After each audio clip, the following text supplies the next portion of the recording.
Hi, I'm Miriam, and this is my story. Please like and subscribe. I was born and brought up in London till I was 10. My dad's a doctor and mom's an artist. Both my parents loved me to bits, so much so that they decided to move to the countryside to ensure I grew up in a pollution-free, stress-free environment. And I wasn't complaining because I loved being close to nature. Also, I loved painting. Being around nature was a great inspiration. On my first day at my new home, I met a girl in the yard who looked my age. Her clothes were dirty and her hands were full of strawberries. She smiled when she saw me, stuffed the strawberries into her mouth, and held out her sticky hand. Hi, I'm Stacy. Are you new here?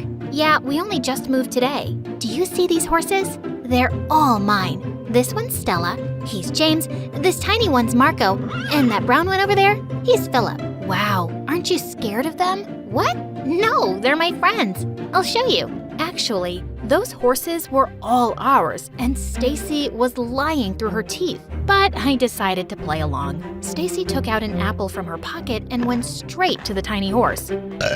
Oh, sorry. What was I saying? Oh, yeah. See, he loves eating from my hands. You know what? I can even talk to animals, and I understand what they're saying. Like the other day, Philip said he wanted to marry Stella. So I told Dad. Just then, our new housekeeper appeared. Stacy, what are you doing here? Didn't I ask you to feed the hens? He then turned to me. Morning, Missy. Sir's looking for you. Dad, you know her? Of course. She's Miriam, Sir's daughter. Stacy's face went a bit red because her lies had been caught, and she rushed off while I couldn't help laughing. I found her super interesting, and we soon became really good friends.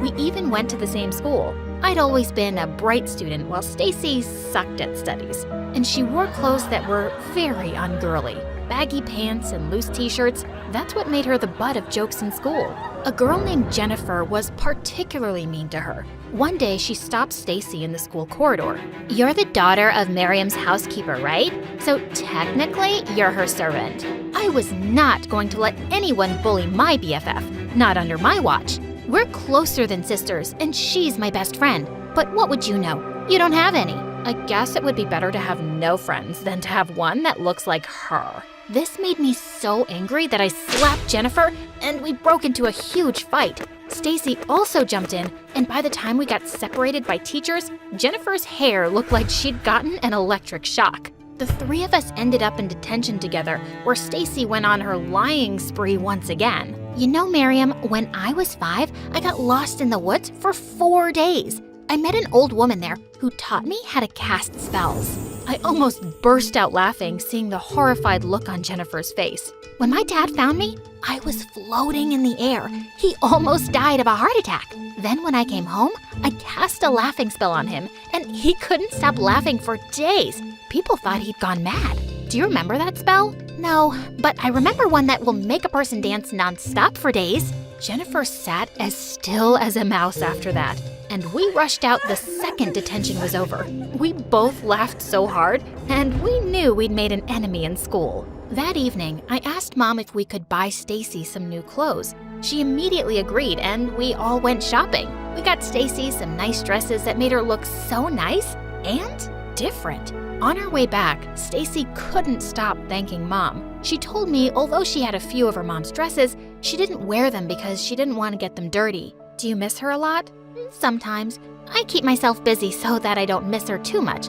I've taught myself lots of things because I've always been a genius. Like when I was 2, I could recite poems and write letters. I studied so hard that I became a master of algebra and psychogolly. You mean psychology? Yeah, that too. I laughed and hugged her tight. She was such a bluffer. I guess bluffing was her way of coping with the loneliness she struggled with since she was a baby. With her dad being busy with work all day, she literally had no one for company, except of course horses, cows, and hens. I was her first human friend ever. When I was in 10th grade, Stacy and I were discussing our science project in school when I accidentally bumped into someone in the hallway. As I looked up, I saw the most beautiful blue pair of eyes staring at me and annoying Jen. Hey, don't you have eyes? Or has your silly friend cast a spell on you that made you blind? It's okay, Jen. She didn't kill me. Hey, I'm Chris. He's my brother, and he's strictly off limits for weirdos like you. Stop embarrassing me, Jen. I can take care of myself. Chris, you know nothing about these two. If he's your brother and still likes you, he clearly doesn't know anything about you either. Shut up, you witch. Jennifer was holding a cup of coffee that she threw on my dress. Jen, what's wrong with you? Oh, I'm so sorry. It was an accident. Just then, Stacy stomped on Jennifer's foot so hard that she screamed out loud. I'm sorry, it was an accident. We both high-fived and went away. But before that, I caught Chris looking at me and smiling. For some reason, his smile melted my heart. The next few days, Jennifer followed Chris like a shadow. I got to know that Chris had been studying abroad and had just come back. He was 1 year senior to us. And once, when I was sitting alone in the library, Chris came and sat beside me. Hey, I've heard a lot about your mom, and I would love to see her creation someday, if that's okay with you.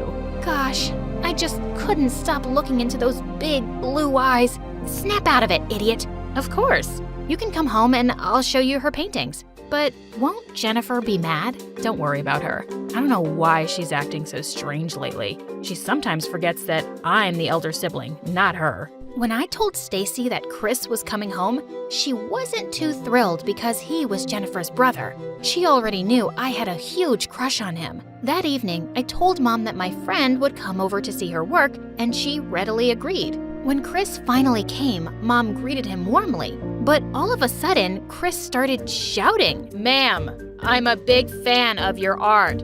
I've seen some of your paintings at a London art gallery. That's so nice. Miriam, why don't you go take him upstairs to show him the paintings? Thank you, ma'am. It was a pleasure meeting you. I was so confused at his weird behavior. But then I saw Stacy laughing crazily just outside the door, and I knew she had something to do with it. Did you meet Stacy on your way here? Yeah. In fact, she was the one who told me that your mom has a hearing problem. Good Lord, I swore I'd kill Stacy for this. Chris and I started going out after that day. He was funny and a nature lover like me. Jennifer didn't like our budding relationship one bit, but she couldn't really do anything about it. Once, Chris came to pick me up for a movie night. When I entered the car and tried putting on the seatbelt, it got stuck. He leaned in to see what the matter was, and suddenly, we were so close that I almost forgot to breathe. Just then, Chris looked into my eyes, and we kissed. It was my first kiss ever, and it was freaking amazing. I knew I was totally in love. Then Chris told me his biggest secret. Miriam, I want you to know something. I was 8 when I had a terrible accident. Doctors had to cut off half of my left leg to save me. Chris pulled up his left trouser, and I was shocked to see that he had a prosthetic leg. I'll understand if you don't want to date me after this, but I couldn't keep this a secret from you any longer. Hey, don't be silly. This doesn't change a thing. And then I kissed him again. The next day when I came to school, I saw Stacy waving wildly. I ran to see what the matter was. You heard about Chris? He has a fake leg. What? I mean, who told you? Everyone at school is talking about it. I was horrified that his secret was out now, but who could have done that? I frantically searched for Chris everywhere, but he just vanished. I even asked Jennifer, but she pushed me aside angrily. My brother trusted you, and this is what you did to him? You'll never get to see him again. I felt devastated. I even went to his home hoping to meet him, but one of his servants told me that he'd moved to London for good. I missed Chris so much that I cried for days. Stacy tried to cheer me up with her silly stories. She'd force me to go on hikes with her, and she encouraged me to paint more often. With her help, I started to get better. Soon after, we had an art competition where the winner would get a chance to study in a prestigious art school in Milan. Stacy, if I win this competition, I'll literally get to go to the university of my dreams. Don't get your hopes too high. I'm participating too. She then revealed that she was planning to paint a pig rolling in mud. Turned out that Jennifer was also participating in the competition, and I had to admit, she painted quite well, but I was confident of my art skills. So I just focused on my painting, and it turned out to be more amazing than I'd expected. Our art teacher asked us to wait outside for an hour until the judges came and reviewed the paintings. I went to the cafeteria to grab some lunch and Stacy joined me there. And just then, I heard an announcement. Miriam, I want you to come quickly to the auditorium, please. It was our art teacher. I jumped with joy, thinking I'd won the competition. But when I got there, I got the biggest shock of my life. Someone had ruined my painting by throwing ink all over it. I burst into tears as soon as I saw it. Stacy also looked really upset, but she tried to console me. It's okay, Miriam.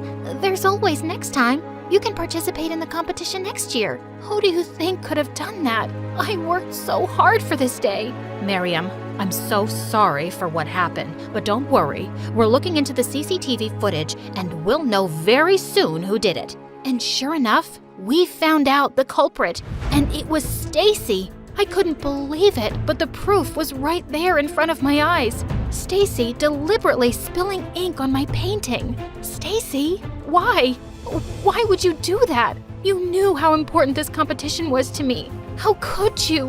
Why? I did that so I could win. My paintings are so much better than yours, but you just think that you're the greatest artist and I'm nobody because I'm your servant's daughter, huh? Wow, so you've just started assuming things now? You know what? Just forget it. I'm so done with you. I stopped talking to Stacy after that. Our parents figured out that our friendship had turned sour, but we didn't tell them exactly what happened. I just told my mom that my painting wasn't selected and I'd try again next year. The next few days were the worst days of my life. I missed Chris, and in spite of what Stacy had done, I missed her too, especially when I watched MSA videos alone. It was usually our favorite thing to do together. One day, as I was out in the stable feeding the horses, I heard a familiar voice behind me. Miriam? Chris, what are you doing here? I hope you're not still mad at me for vanishing like that. What? No, but you do owe me an explanation. And then, Chris told me that the day he'd come to pick me up, he was talking to Jennifer on the phone. She was really mad at him for dating me. When your seatbelt got stuck, I put the phone aside without realizing the call was still on. She heard me telling you about the prosthetic leg, and I guess she thought that if she let the rumor about my leg spread, I'd just blame you for it, which is exactly what happened. I'm sorry. My goodness, how can anyone be so evil? But how did you figure out that Jennifer was behind all of this? I didn't. Stacy did. Stacy?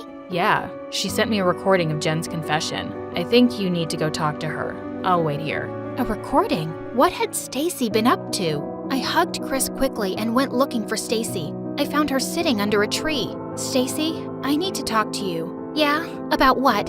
How do you know that it was Jennifer who spread the news about Chris's fake leg? Well, she admitted it herself. What? How? And why? That day after I ruined your painting, she came up to me and told me what an excellent job I'd done by showing you your place. I just knew she had something to do with you and Chris breaking up, so I decided to pretend to be friends with her for a while. And sure enough, one day she started boasting about how she'd managed to break your relationship with Chris. She told me everything. Stacy, I don't understand you. On one hand, you ruined my chances of getting into my dream university, and on the other hand, you reunite me with Chris. Why? I ruined your painting so that you wouldn't move to Milan. You were the only friend I had, Miriam, and I didn't want to lose you. I already lost my mom. I didn't want to lose more people I love. Stacy was the strongest girl I knew, and it hurt me deeply to see tears in her eyes.